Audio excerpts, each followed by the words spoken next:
Hello horror addicts, कैसे हैं आप सब। आप सबका मेरे चैनल लिव हॉरर पर फिर से स्वागत है। आज मैं आपके लिए फिर से एक नई कहानी लाई हूँ। शशांक ने पाई पाई जोड़कर एक घर सस्ते दाम पर खरीदा। उसने सोचा थोड़ा सेटल होने के बाद अपने पेरेंट्स को भी यहाँ बुलाएगा, पर नए घर का माहौल भारी भारी सा था और पहली रात ही डरावनी थी। बार बार खिड़की के पल्ले हवा में फड़फड़ा रहे थे। शशांक ने सोचा खिड़की में कुछ खराबी होगी, कल बढ़ई को बुलाकर ठीक करा लेगा। अगले दिन बढ़ई ने देखकर कहा सब ठीक है, तो शशांक को आश्चर्य हुआ। दूसरी रात पहली से भी ज़्यादा डरावनी थी। अनजाना शोर और ज़्यादा बढ़ गया, जैसे कोई चीज़ अपने होने का एहसास दिला रही हो। शशांक ने लाइट ऑन कर ली और जोर से चीखा, कौन है? तो एक पल को सब शांत हो गया, पर थोड़ी देर बाद फिर से शोर शुरू हो गया। रात उसने जाग कर ही काटी। अगले दिन उसे पड़ोस के बूढ़े अंकल बाजार से आते हुए दिखाई दिए, तो शशांक ने जाकर उनका भारी थैला उठा लिया। अंकल ने आश्चर्य से उसे देखा। कौन हो बेटा तुम? पहले तो कभी नहीं देखा तुम्हें। अंकल, मैं अभी 2 दिन पहले ही यहाँ आया हूँ, उस घर में। शशांक ने हाथ के इशारे से अपना घर दिखाया। घर की तरफ देखते ही अंकल के चेहरे का रंग ही उड़ गया। वो लड़खड़ाती आवाज़ में बोले, वो घर? हाँ अंकल, वही घर। क्या हुआ अंकल, आप परेशान क्यों हो गए? बेटा, तुमने वो घर क्यों खरीदा? क्या बात है अंकल, उस घर में कुछ हुआ था क्या? मुझे भी रात को अजीब अजीब सी आवाज़ें सुनाई दी। अंकल ने कांपते हुए हाथों से शशांक का हाथ पकड़कर उसे अपने घर के अंदर ले गए। शशांक ने थैला रखा और टेबल पर से ग्लास में पानी भरकर अंकल के हाथ में दिया। पानी पीकर अंकल ने बोलना शुरू किया। वो घर अरशद का था। वहाँ वो अपनी छोटी बहन शमा और बीवी आमना के साथ रहता था। एक रात आमना को भयानक काला साया दिखाई दिया, जिसका कद बहुत ऊंचा था। आंखें लाल थी, भयानक चेहरा था, बड़े बड़े नाखून थे।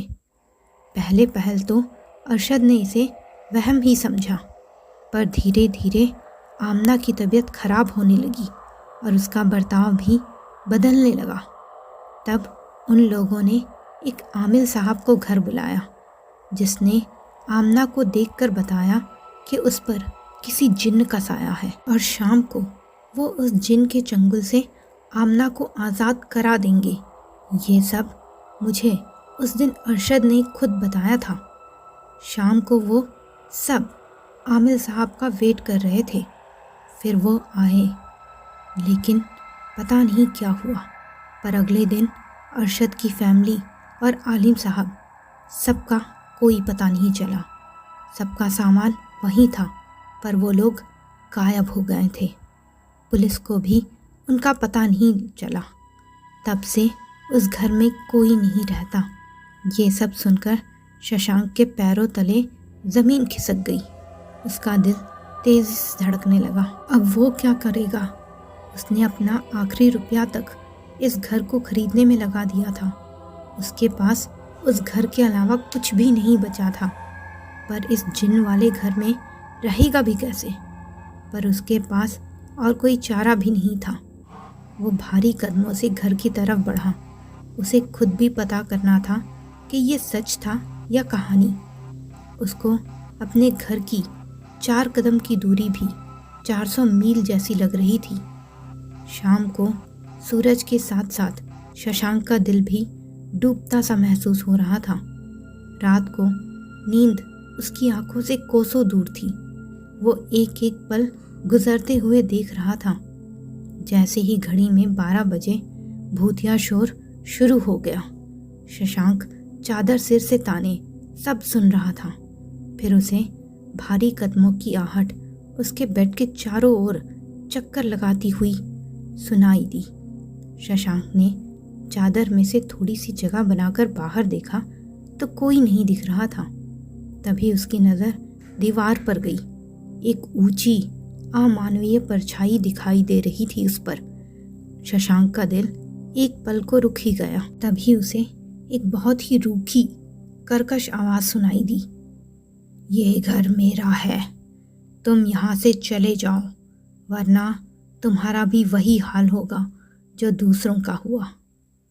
यह सुनते ही डर के मारे शशांक सिर से लेकर पैर तक पसीने से नहा गया। उसने तुरंत हनुमान चालीसा पढ़ना शुरू कर दिया। उसके बाद सब शांत हो गया। शशांक को समझ आ गया कि वो सब बातें महज कहानी नहीं, सच थी।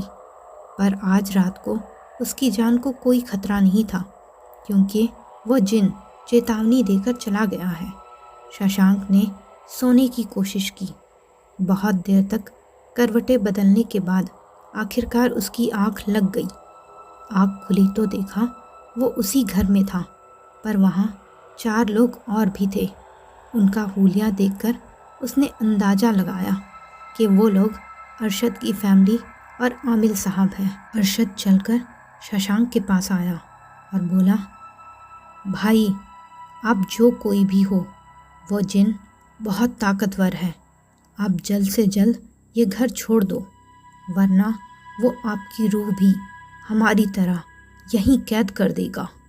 पर मेरे पास और कोई ठिकाना नहीं है और ना ही पैसे हैं, मैं ये घर नहीं छोड़ सकता।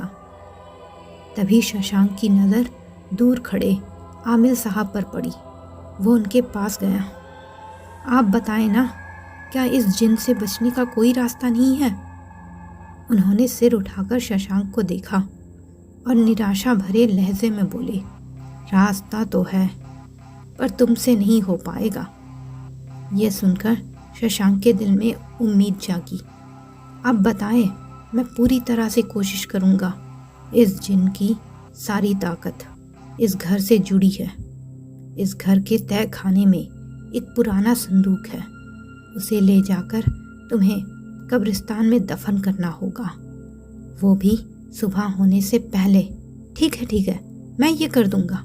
सुनो लड़के, ये इतना आसान नहीं है। वो जिन तुम्हें जाने से रोकने की पूरी कोशिश करेगा। तुम ये ताबीज़ पहन लो, अल्लाह तुम्हारी हिफाजत करेगा। आंखें खुली तो शशांक अपने बिस्तर पर ही था, लेकिन उसके गले में ताबीज़ अब भी था। शशांक ने उसे अपनी मुट्ठी में भर लिया। संदूक ढूंढने में पूरा दिन गुजर गया। रात के 9 बज रहे थे जब शशांक वो संदूक लेकर कब्रिस्तान के लिए निकला, जो शहर के दूसरे कोने में था। तभी अचानक से आसमान में बादल घिर आए और आंधी चलने लगी। जोरों से बारिश भी होने लगी। शशांक की समझ में नहीं आ रहा था कि आगे कैसे बढ़े। तभी उसने अपने दिल पर हाथ रखकर ज़ोर ज़ोर से हनुमान चालीसा पढ़ना शुरू कर दिया। धीरे धीरे आंधी और बारिश का ज़ोर कम होने लगा। तब शशांक ने बाइक स्टार्ट की और कब्रिस्तान की तरफ बढ़ने लगा। हालत ऐसी थी कि वो एक कदम आगे बढ़े तो आंधी उसे 4 कदम पीछे धकेल रही थी। शशांक ने हिम्मत नहीं हारी और कोशिश करता रहा और आगे बढ़ता ही गया। अभी कब्रिस्तान थोड़ी दूरी पर ही था कि बाइक भी रुक गई। बहुत किक मारने के बाद भी जब वो ऑन नहीं हुई तो वो पैदल ही चलने लगा। आंधी में उड़कर एक पेड़ अचानक से शशांक से टकराने ही वाला था कि ऐसा लगा किसी अदृश्य शक्ति ने उसका रास्ता बदल दिया हो। फाइनली शशांक ने वहां जाकर उस संदूक को गड्ढा खोदकर दफन कर दिया। ऐसा करते ही पूरा मौसम शांत और साफ हो गया। शशांक जल्द ही अपने घर वापस पहुंचा तो वहां का माहौल बदल गया था और उसे महसूस हो रहा था कि अब वहां किसी जिन का साया नहीं था। तो मित्रों, कैसी लगी ये स्टोरी?